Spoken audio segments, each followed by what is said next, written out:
Viral pendemo versus polisi duel di atas truk, tolak RUU TNI di DPRD Sulut. Aksi unjuk rasa menolak pengesahan UU TNI di depan kantor DPRD Sulawesi Utara, Kamis, 20 Maret 2025, berujung ricuh.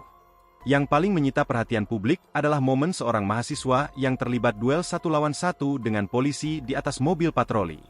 Dalam sebuah video yang beredar di media sosial, terlihat seorang pendemo terlibat bentrokan dengan aparat di atas truk polisi.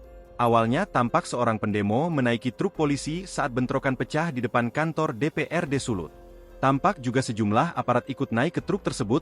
Salah anggota pun terlihat terlibat duel dengan pendemo yang mengenakan sweater berwarna abu-abu itu.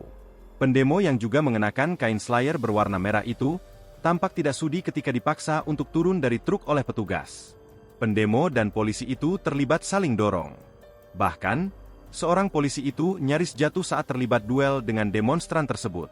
Beruntung pertikaian itu mereda ketika ada seorang pria diduga demonstran ikut menaiki truk polisi tersebut.